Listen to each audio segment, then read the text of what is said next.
অনুগ্ৰহ কৰি মন কৰিব আজি লাহৰীঘাট সমজিলাৰ যি পঞ্চায়ত নিৰ্বাচনৰ ভোট গণনাৰ দ্বিতীয় দিনাৰ অন্তিম পৰ্যায়ৰ ৰজাগাদুৱা জিলা পৰিষদ সমষ্টিৰ বিজয়ী প্ৰাৰ্থীগৰাকীৰ নাম ইতিমধ্যে আমাৰ হাতত আহি পৰিছে আৰু আমি ঘোষণা কৰিবলৈ ওলাইছো। ৰজাগাদুৱা জিলা পৰিষদ সমষ্টিৰ বিজয়ী প্ৰাৰ্থীগৰাকীৰ নাম হৈছে সামিকুন নাহাৰ।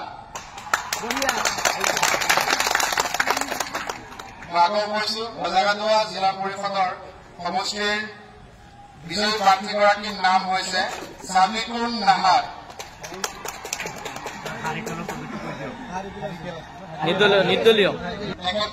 নিৰ্দলীয় প্ৰাৰ্থী আছিলে, তেখেতৰ প্ৰতীক আছিলে হাৰিকেন।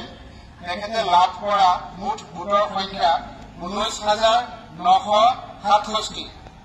তেখেতে লাভ কৰা ভোটৰ সংখ্যা 19,967।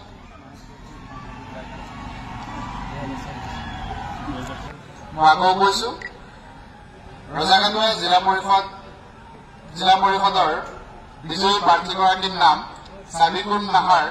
তেখেতে লাভ কৰা ভোটৰ সংখ্যা 19,967 আৰু তেখেতৰ নিকটতম প্ৰতিদ্বন্দ্বী ৰুবিনা ইয়াসমিনতকৈ তেখেতে 2040টা ভোট বেছি লাভ কৰি এই জিলা পৰিষদৰ প্ৰাৰ্থী হিচাপে তেখেত নিৰ্বাচিত হৈছে।